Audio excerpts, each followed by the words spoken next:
June 4th, 1940 Dunkirk. 338,000 British and French soldiers escape across the English Channel. Behind them, burning vehicles. Ahead, uncertainty. 30 miles away, German armor waits. In just 3 weeks, the German army has crushed France. The Low Countries have fallen. Paris will fall in 10 days. In London, defeat feels certain. But 5 years later, Germany lies in ruins. So how close did Hitler actually come to winning World War II? Not in propaganda, not in myth. In operational reality. Part 1, 1940. Could Britain have fallen? After Dunkirk, Britain stands alone. Hitler considers Operation Sea Lion, the invasion of Britain. On paper, it looks bold. In reality, it's nearly impossible. The German Navy is weak after Norway. The Royal Navy dominates the Channel. The Luftwaffe must first destroy the RAF in the Battle of Britain. It fails.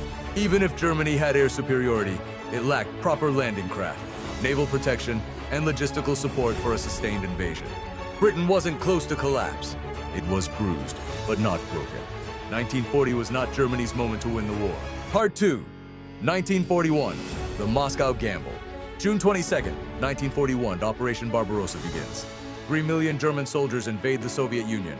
In weeks, entire Soviet armies collapse. Hundreds of thousands are captured. By late summer, Moscow appears vulnerable. Then comes the critical decision. Instead of pushing directly toward Moscow, Hitler diverts forces south to encircle Soviet troops at Kyiv. The encirclement succeeds, but it costs 6 crucial weeks. When the final offensive toward Moscow begins in October, rain turns roads to mud.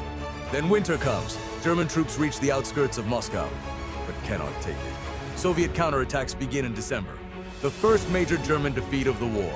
Now here's the key question. If Moscow had fallen in September 1941, would the Soviet Union have collapsed? Probably not. Factories were already relocating east of the Ural Mountains. The Soviet government had contingency plans. The Red Army still had massive manpower reserves. But capturing Moscow might have delayed Soviet offensives. It might have changed the timeline, not the outcome. Part 3, 1942, Oil or Ego. By 1942, Germany faces a fatal weakness: oil. Without fuel, Blitzkrieg cannot function. Hitler launches a southern offensive toward the Caucasus oil fields. Strategically, it makes sense. Then he splits his forces, half drive toward the oil, half toward a symbolic city on the Volga, Stalingrad. Urban warfare consumes the German 6th Army. In November 1942, Soviet forces encircle nearly 300,000 Axis troops. Hitler refuses retreat. The 6th Army is destroyed. Could Germany have won by focusing solely on oil? Unlikely. The oil fields were sabotaged. Transporting and refining Caucasus oil would have taken months. Time Germany didn't have. Stalingrad did not lose the war. It revealed that Germany could not win a war of attrition. The harsh reality that Germany faced: the Soviet Union's manpower, the British Empire's global reach, the United States' industrial power.